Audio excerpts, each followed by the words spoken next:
Discovery and dismissal.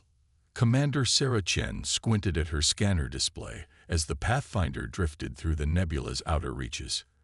For 3 months, her exploration vessel had been mapping this uncharted sector, with nothing but stellar dust and barren asteroids to show for it.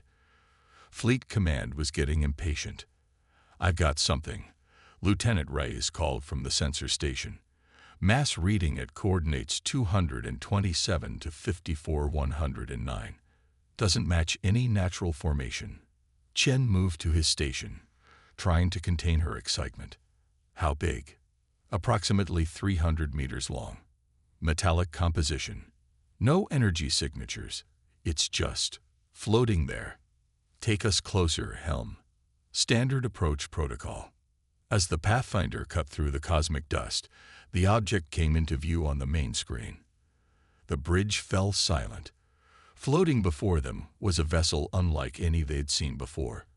Where human ships were angular and practical, bristling with visible thrusters and weapon ports, this craft was smooth and elegant. Its hull was a dark, iridescent material that seemed to absorb light rather than reflect it. "It's ancient," Dr. Kessler, their xenoarchaeologist, whispered in awe. "Look at the micrometeorite patterns on the hull.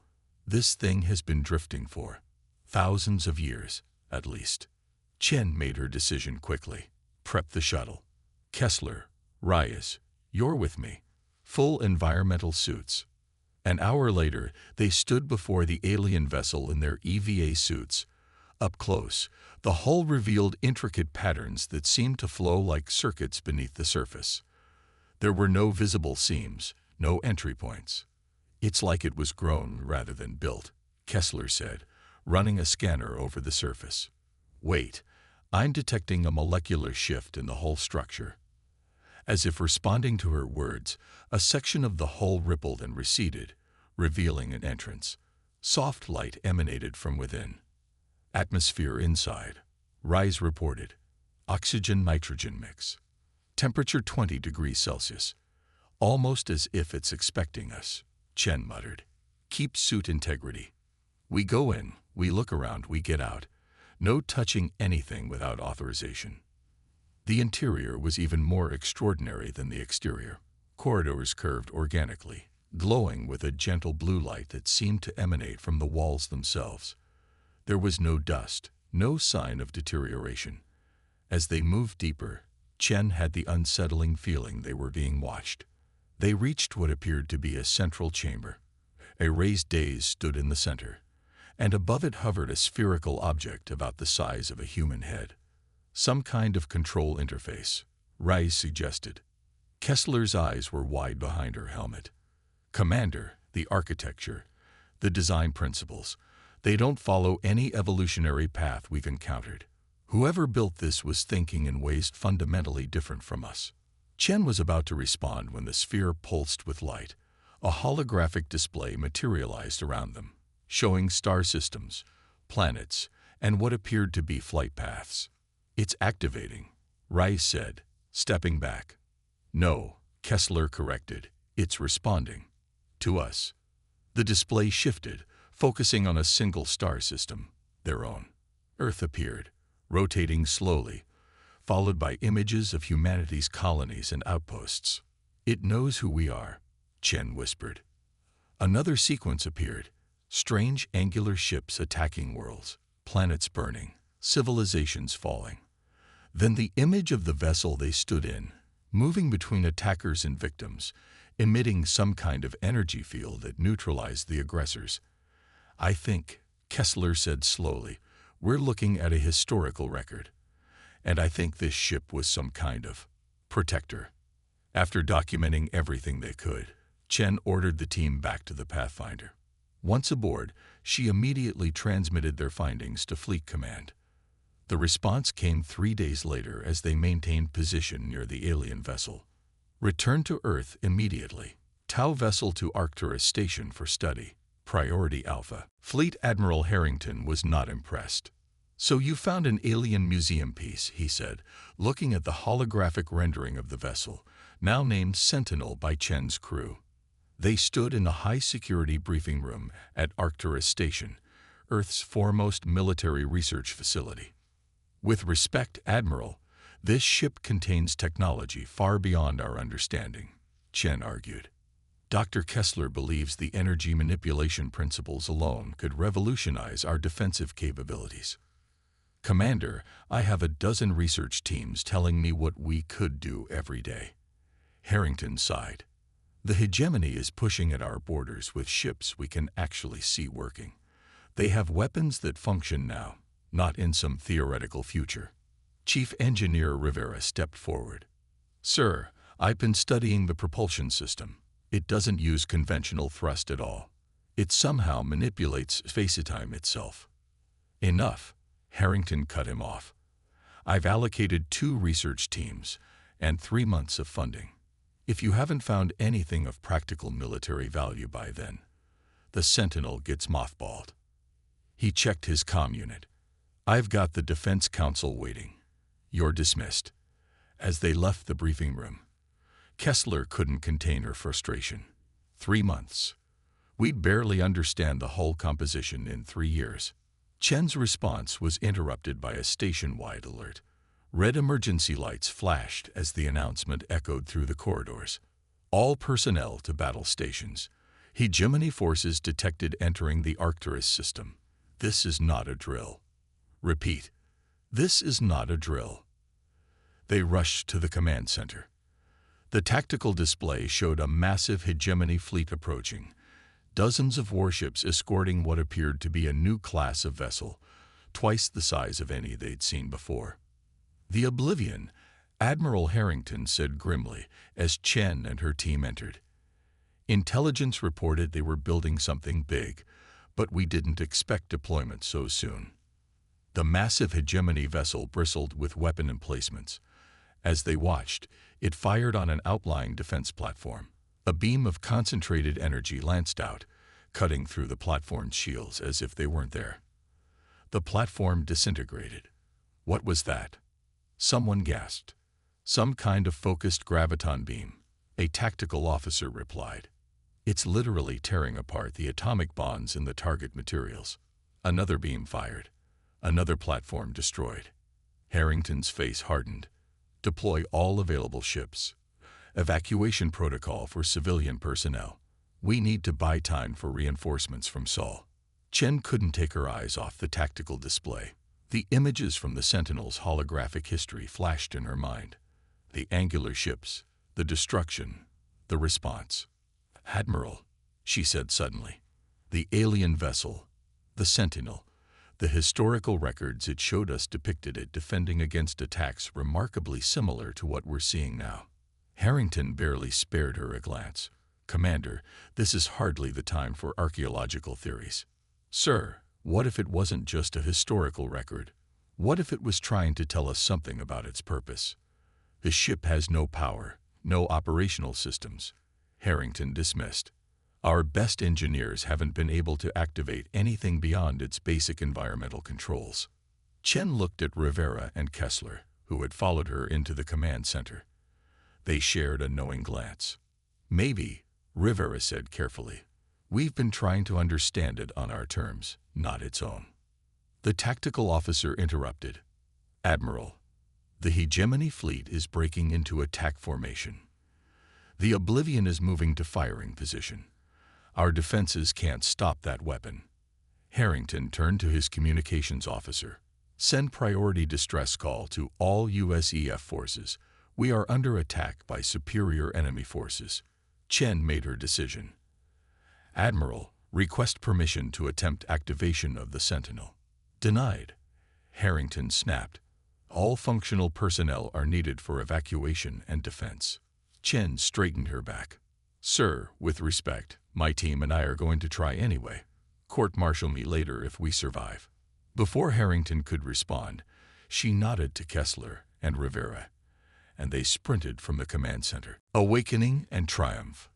Alarms wailed throughout Arcturus Station as Chen, Kessler, and Rivera raced through the corridors toward Hangar 7, where the Sentinel was docked.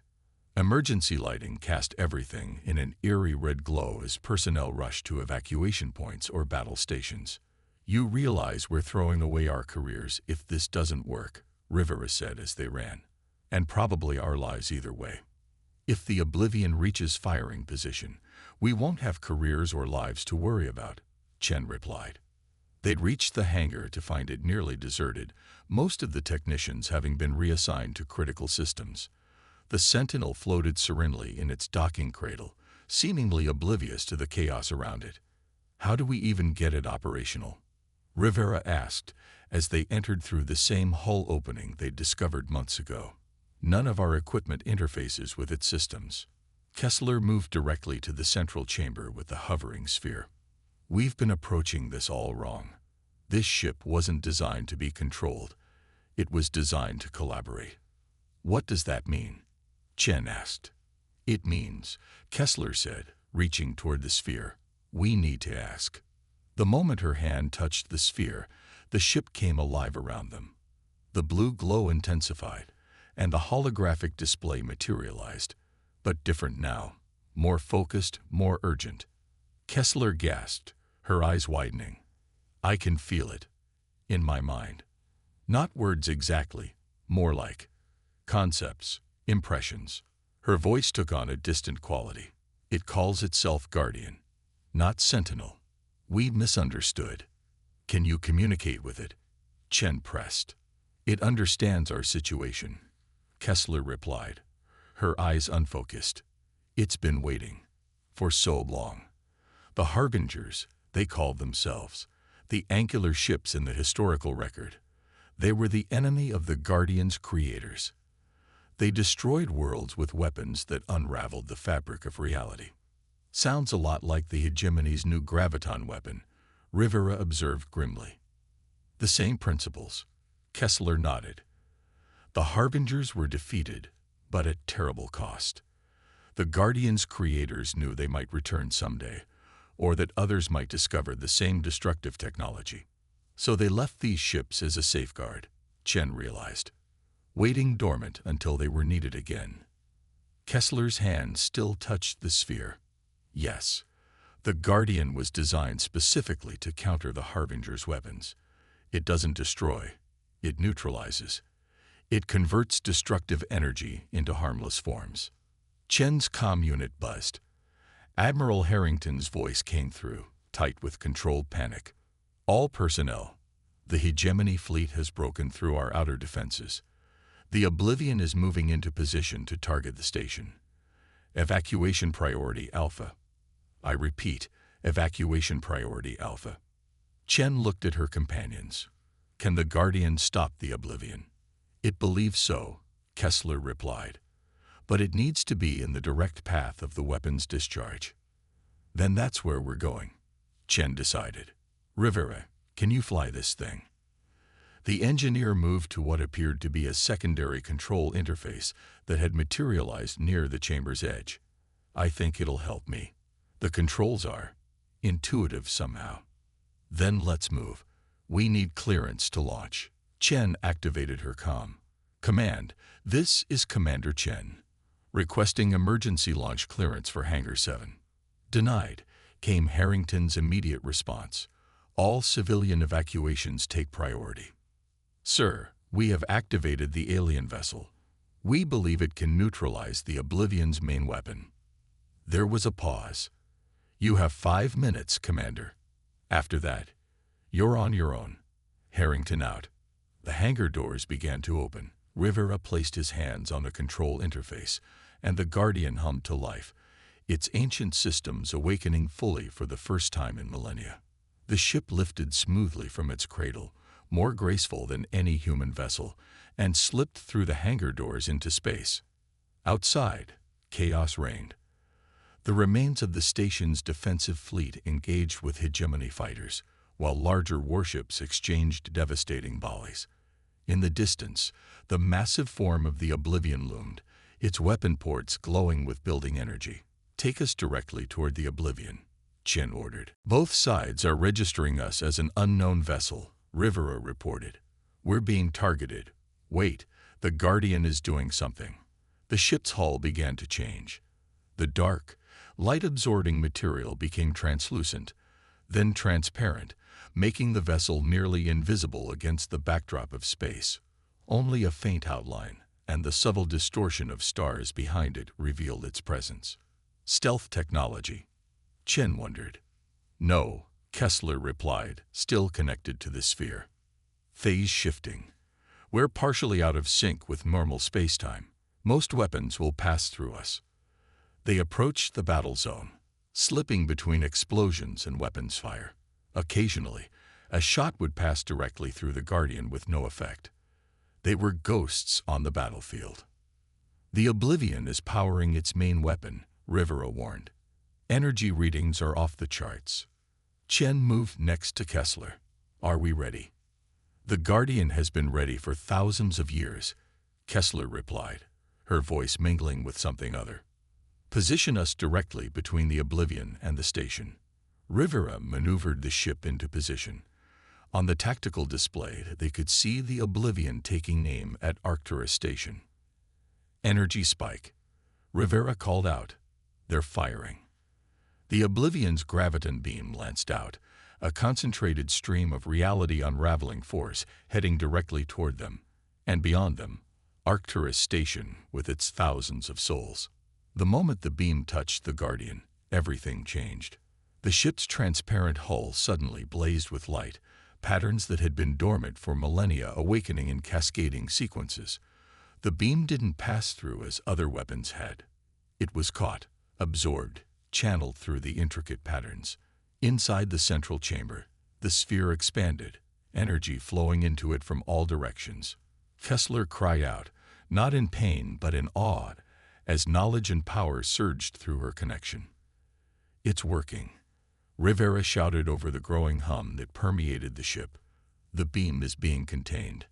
Outside, the hegemony and human forces alike paused in their battle, witnessing the impossible. The devastating weapon that had destroyed defense platforms with ease was being swallowed by a ship a fraction of the Oblivion's size. Then the Guardian began to change. Its form expanded, the hull shifting and reconfiguring as it absorbed more energy. The patterns glowed brighter until they outshone the stars themselves. What's happening? Chen asked, shielding her eyes from the glare. Transformation, Kessler replied, her voice now harmonizing perfectly with another presence. The final purpose.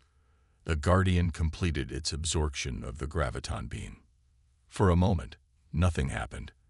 Then, with a pulse that rippled through subspace itself, the Guardian released the converted energy.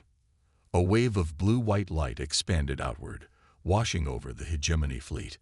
Where it touched, the angular warships didn't explode or disintegrate. They simply stopped. Weapons powered down, engines died, systems failed. The wave passed harmlessly through human vessels, continuing outward until it dissipated at the edge of the system. The Oblivion, caught at the center of the wave, drifted powerless, its fearsome weapon ports dark and lifeless. In the sudden silence of the battlefield, Chen's comm unit crackled. Admiral Harrington's voice came through, subdued and astonished. Commander Chen, what did you just do? Chen looked at Kessler, who stood serene beside the now pulsing sphere, and Rivera, who stared at his control interface in wonder. We didn't do anything, Admiral, she replied. The Guardian did what it was created to do. It protected us. 3 months later, Chen stood in the observation lounge of the newly rebuilt Arcturus Command Center, watching as a fleet of ships, similar to the Guardian, moved into defensive positions around Earth and its colonies. Each had been discovered dormant in distant reaches of space, each awakened by the signal the first Guardian had sent during the battle. Admiral Harrington joined her at the viewport. He looked different now, humbled, perhaps, but with a new sense of purpose. The hegemony has requested peace talks, he said. Their leadership has been replaced. The faction that championed the Oblivion Project has fallen from power. They're afraid, Chen noted. With good reason. Harrington nodded toward the Guardians. In 2 weeks, we've located 27 of these vessels. Dr. Kessler believes there may be hundreds more scattered throughout the galaxy. Not our vessels, Chen corrected gently. We're their caretakers, not their owners. That's what the Guardian's creators intended, for any species threatened by weapons of mass destruction to find their protectors. A failsafe scattered across the stars, Harrington mused. A legacy of a species long gone, ensuring that their mistake wouldn't be repeated. They understood something we're just beginning to learn, Chen said. True power isn't in destruction, but in protection. In the distance, the first Guardian, her guardian, pulsed with gentle blue light, its presence a promise to humanity and a warning to those who would threaten the peace of the galaxy. The ancient ship no one feared had become the shield everyone respected.